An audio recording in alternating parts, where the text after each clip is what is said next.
Good morning and welcome to Godly Play. Today we're going to talk about two men who are very important in our history. Their names are John Wesley and Martin Luther King Jr. You've probably heard of them before. Let's start with John Wesley. Does anybody remember who John Wesley is or was? Miss Helen and I told you some stories about John Wesley's life on video back in, I think it was the summer of 2020. We're going to have to go look for those videos. John Wesley had a very interesting life, and he's important to us because he's considered the founder of what's now the United Methodist Church.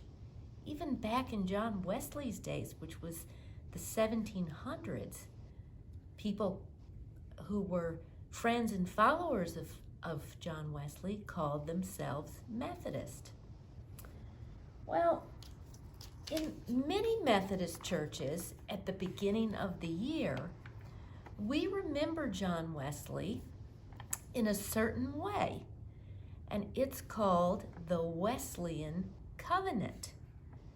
So the idea of the Wesleyan Covenant is that at the beginning of the year, seems like a good time to do this, but it could be any time in the year, we think about our relationship with God, and we think about the promises that God has made to us and the promises that we should make to God.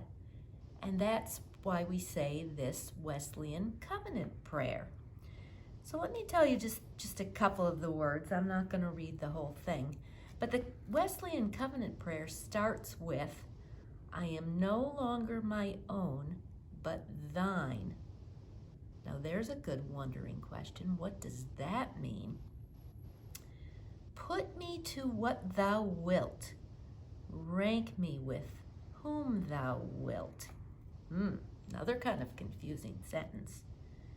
So I think that what John Wesley was talking about was, he was talking to God because this was a prayer, and he was telling God that, at the beginning of the year, I'm going to think about what you want me to do for this year, and what of your work you would like me to do this year.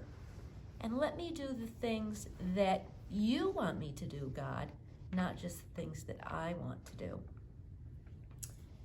Here's another little writing or saying of John Wesley's that I really like.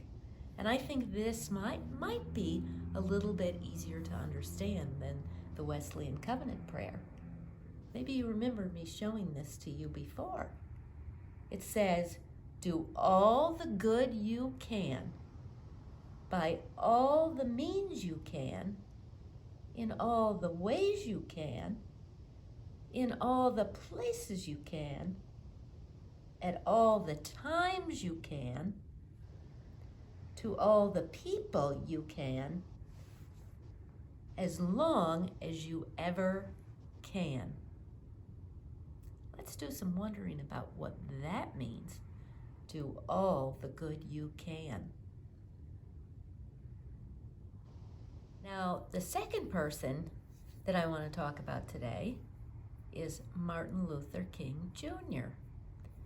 And the reason we talk about him at this time of year is because in the United States, we celebrate a holiday in January in honor of Martin Luther King Jr.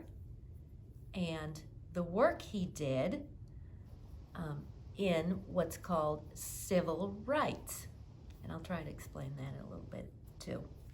Anyway, you probably know who Martin Luther King Jr. is, because I wouldn't be at all surprised if you talk about him at school. Martin Luther King Jr. was a pastor like John Wesley, like Pastor Tracy. And Martin Luther King Jr. was very interested in what we call civil rights. And civil rights means that all people, no matter what color skin they have, or if they're a man or a woman, or if they're originally from Ireland or China or some other country, or they've lived all their life in the United States, no matter who they are, the laws of the United States should apply to everybody equally. And at the time that Martin Luther King Jr. was doing his work, laws didn't apply to people equally. There were laws that favored white people and discriminated against black or brown people. For example, black or brown people couldn't ride in the same seats on the bus as white people. They couldn't sit in the same places in restaurants as white people. They couldn't drink from the same drinking fountains as white people. And Martin Luther King Jr. and many other people who worked with him thought that that was unfair, and they worked to try to change those laws. But they did it not by fighting wars or doing things that would hurt people. They did it in peaceful ways. And that's what Martin Luther King stood for, was making change in peaceful ways. So they tried to get the laws changed by having protests and marches, but peaceful protests and marches. And eventually they did get many of these laws changed. They were successful in the work that they did. And so that's one of the reasons that we honor Martin Luther King Jr. and we remember him on this holiday. Now, some people like to celebrate Martin Luther King Day by doing things for others. In other words, doing all the good you can.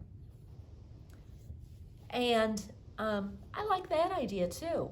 I like doing some things like packing lunches for people who might go hungry otherwise. Or remember when we packed breakfast bundles for people? I like doing things like that. I like collecting blankets for people who might be cold, or socks to keep them warm. Going to a shelter and helping clean up the shelter. All kinds of ways that you could find something good to do. So to leave you this week, I hope you think about John Wesley and Martin Luther King Jr. And I hope you think about how possibly you can use this year to do all the good you can. We'll see you soon. Have a great week. Bye.